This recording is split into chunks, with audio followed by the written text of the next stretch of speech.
Yo Habibis nima gaplar charchamayapsizlarmi, ishlar yaxshimi? Bugun o'rtoqlar sizlarga bozorga meni kirish setaplarim va u setapdan qanday qilib foydalanish usullarim haqida batafsil ma'lumot berishga harakat qilaman. O'tmishda qilgan xatolarimni sizlar bilan bo'lishmoqchiman. Agar videoni ko'rishga va ma'lumot olishga tayyor bo'lsanglar, demak, boshladim. E'tibor berishinglar kerakki, bozorga kirish uchun setap boshqa va u setapdan foydalanib qanday holatda kirish, ya'ni buy stop yoki sell stop yoki buy limit yoki sell limit yoki shunchaki buy yoki sell ochib kirish usullari va setup ikkalasi ikki xil holatda ifodalanadi.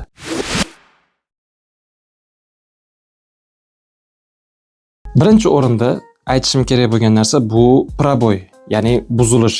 Tanasi bilan svecha qachon buzib tepada yopilgandan so'ng va u setup qanaqangi holatda bo'ladi, qayergacha take profit, qayerda stop loss va qanaqangi uslublarda kirishdi, hozir sizlarga chizib tushuntirib beraman. Mana bu joyga proboy deb yozib qo'ydim. Bu buzilish, ya'ni buzilish deb nomlaymiz. Buni xohlagan nominglar bilan nomlashinglar mumkin. Shunchaki biz nomini chalkashtirib yoki vaziyatlar chalkashtirib yubormaslik uchun buzilish deb nomlayman.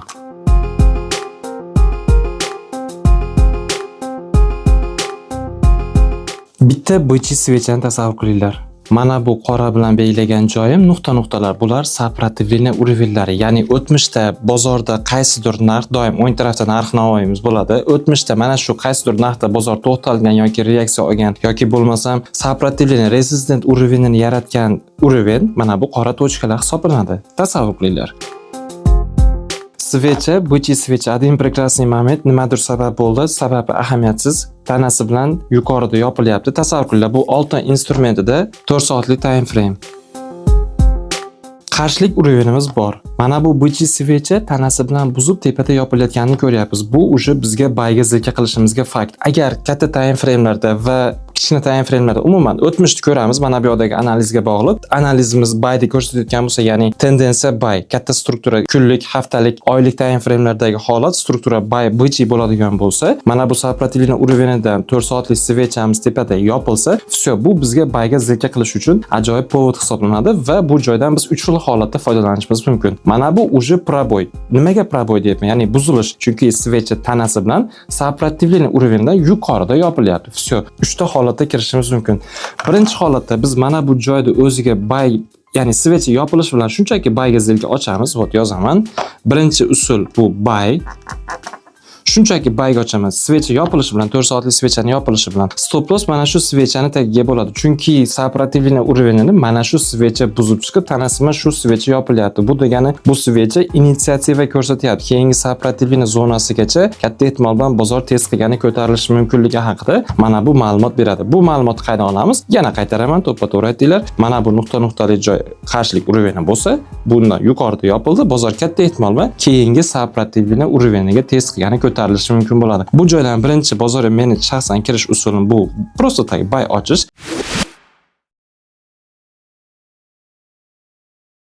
Ikkinchi usuli bor. Ikkinchi svechani kutish, ya'ni bozorga qanday reaksiya qilishini. Например, bu tushgan ikkinchi zilkamiz bo'lishi mumkin. Birinchi buyga yurishdan avval sellga yurib, soyani qo'yib, vot mana sellga yurdi, bitta svecha tasavvur qiling, mana sellga tushyapti. Lekin 4 soatlik svecha uzoq vaqt, 4 soatlik vaqt mobaynida svecha yopilgunga qadar yuqoriga ko'tarilib yopilsa, agar mana bunaqangi holatda vot.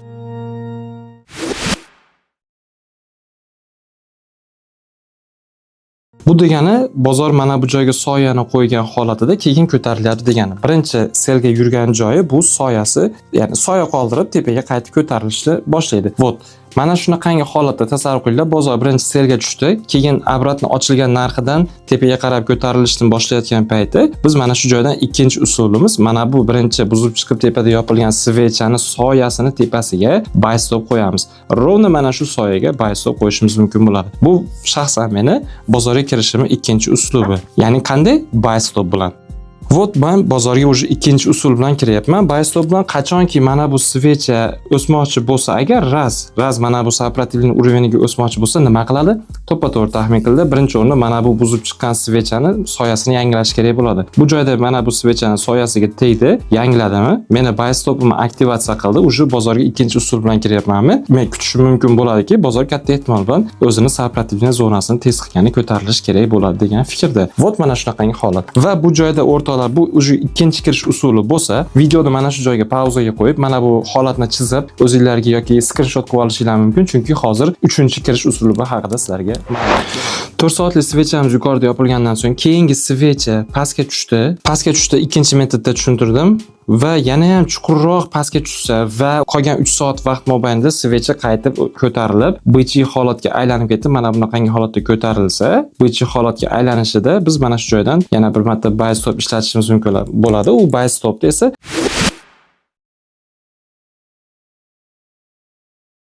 mana bu svechani tanasiga qo'yishimiz kerak bo'ladi. Chunki nimaga? Bu joyda svechani mana bu soyasi uzun. Svecha mana bu undan oldingi svechani chuqurroq test qilyapti. Ya'ni soyani chuqur qo'yayotgan holatda bo'lsa, mana shunaqangi joyda biz bias stopni mana bu soyaga emas, mana bu tanaga qo'ysak yarashaveradi o'rtoqlar. Chunki men bu bozorda juda ham ko'p kuzatganman bunaqangi holatni. Bozor qachonki mana bu joyga soyani qo'yib keyin ko'tarilar ekan, o'sha bias stopni mana bu joydan kirishimiz mumkin bo'ladi. Mana bu joyda kutishimiz shart emas o'rtoqlar, chunki bu likvidatsiyani oladigan narsani olib bo'lib o'sha orqasi qaytib ko'tarilayotgan bo'ladi. Например, shunaqa fikr qilsak yarashaveradi o'rtoqlar. Shu holatda vot zilka qilaman, bozor katta ehtimol bilan keyingi сопротивление zonasini test qilgani ko'tarilishi mumkin bo'ladi. Bu joyda stop loss mana bu svechani tagiga bo'ladi. Bu birinchi variant, yoki bo'lmasa mana bu joyga qo'ysak ham yarashaveradi buzib chiqqan svechani tagiga. Kimga qanaqa, kim qaysi biriga qulay bo'lsa shunda qo'yish mumkin. Uje bu bozorga 3-kirish uslubim haqida. Bu ham buy stop bilan zilka qilyapmiz. Faqat birinchi svechani tanasiga qo'yapman. Proboyniy zilkani 3 xil holatda men mana shunaqangi holatda foydalanaman va bozorda mana shunaqangi holatda ko'raman. Bu buy zilka ko'rinishida edi, sell zilka ko'rinishi xuddi shuni teskarisi bo'ladi. Vot o'rtoqlar, endi sizlarga ложный пробой haqida, fake out haqida gaplashamiz. Fake outni setupi va unga kirish uslubi haqida sizlarga ma'lumot berib o'tishga harakat qilaman.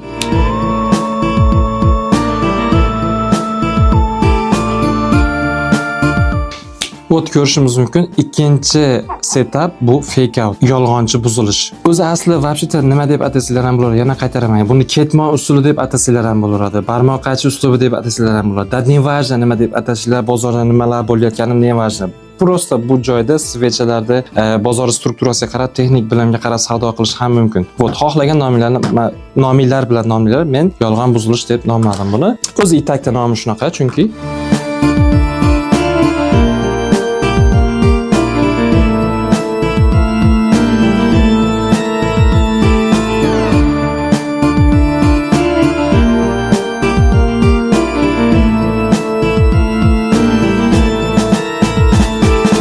oltin instrumentda yana o'sha 4 soatlik time frame'dagi struktura bo'yicha gaplashyapmiz. Svecha kelyapti, tanasi bilan buzib chiqib tepada yopilyapti. Ya'ni resistant уровениdan, сопротивление уровениdan yuqorida yopilyapti svecha, to'g'rimi?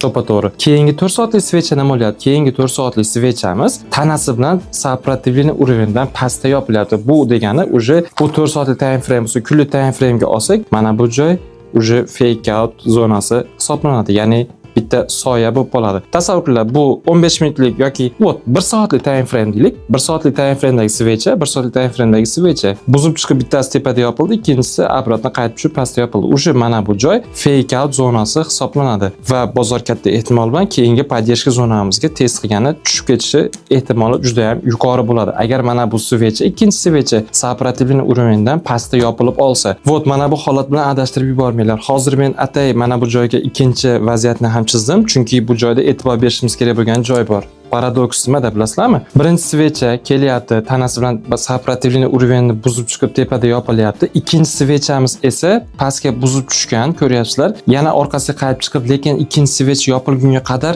nima bo'lganda ham mana bu сопротивление уровениdan yuqorida yopilyapti. Vot mana shu joyga e'tibor beramiz. Bu joyda bozor katta ehtimol bilan buyga yuradi. Meni kuzatishlarimdan kelib chiqqan holatda bu joyda liba mana bu svechani yuqorisiga, keyingi svecha agar soyasi chuqurroq bo'lsa, mana bu joyga buy stop qo'yishimiz mumkin. Boya aytganimdek, ikki xil holatda kirishimiz mumkin. Agar soyasi keyingi 3-svechaning soyasi uzun bo'lsa, mana bu joyga buy stop qo'yishimiz mumkin. Uni aktivatsiya qilishi ham, qilmasligi ham mumkin. Agar aktivatsiya qiladigan bo'lsa, bozor katta ehtimol bilan keyingi сопротивление zonasiga ko'tariladi. Yoki bo'lmasam, soyasi agar kichkina bo'ladigan bo'lsa, 3-svechani mana bu svechani tepasiga buy stopni qo'yishimiz mumkin bo'ladi. Bu joyda bozor katta ehtimol bilan buy yuradi. Chunki bizga mana bu svecha u haqida ma'lumotni aytyapti. Chunki mana bu сопротивление уровенini bozor his qilganligi uchun yuqorida yopilyapti. Mana bu joyda esa сопротивление уровени endi obratno orqasiga qaytib tushib yopilyapti. Bu joyda biz selga zilka qilishimiz mumkin. Stop lossni mana bu svechani yuqorisiga qo'ygan holatda bozor katta ehtimol bilan mana bu yoqqa tushib bizni zilkamizni atrofga qilish ehtimoli juda ham yuqori. Chunki bunaqangi holat juda ham ko'p marta kuzatilgan. Fake out deganda, yolg'onchi buzilish deganda men mana shunaqangi narsani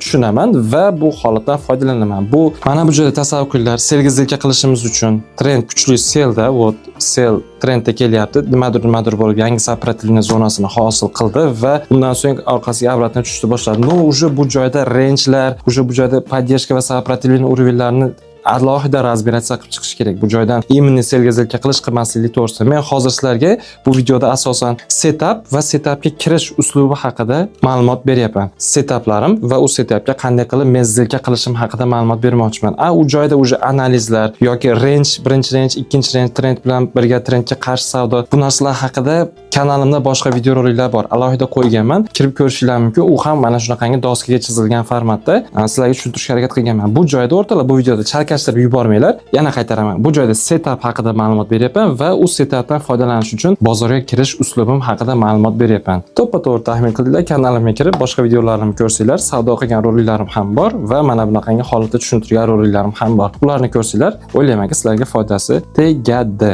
Bozordagi asosiy ikkita setup haqida ma'lumot berishga harakat qildim. Fake out va breakout, ya'ni пробойный или отбойный. Ikkalasi o'zi katta ahamiyatga ega bo'lgan setuplardan biri. Bunda ham mana bu fake outda ham 3 xil holatda foydalanishimiz mumkin. Birinchisi просто tak mana bu joydan selga zilka qilishimiz mumkin. Bu birinchisi. Ikkinchisi mana bu 3-svechani kutamiz, nima qanaqangi reaksiya qilishini. Agar tepaga ko'tarilsa, soyasi uzun bo'lsa-yu mana bu joyga sell stop qo'yamiz. Yoki bo'lmasa soyasi kalta bo'lsa, mana bu svechani mana bu joyga soya qo'yishimiz, sell stop qo'yishimiz mumkin bo'ladi. Va take profitni eng yaqin o'rtadagi поддержкаga qo'yamiz. Stop lossni esa mana bu svechani tepasiga qo'yishimiz mumkin yoki mana bu svechani tepasiga qo'yishimiz mumkin. Mana bu narsa boshqa, mana bu narsa boshqa. Buni prosta farqini bildirish uchun chizdim xolos. Bizning e'tiborimiz fake out, ya'ni aynan mana shu holat uchun.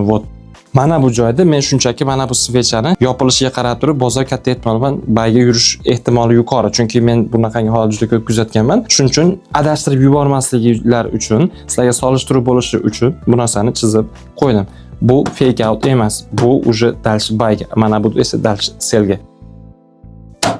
O'ylaymanki o'rtoqlar, sizlarga fikrlarimni, tajribalarim bilan bo'lisha oldim va tushuntiraman degan umiddaman. E'tiborlaringiz uchun juda ham kattakon rahmat. Keyingi videoroliklarni ko'rishguncha sog' bo'lasizlar, omon bo'linglar, depozitlarni silib qo'ymanglar, o'zingizlar to'tqinglar. Xayr.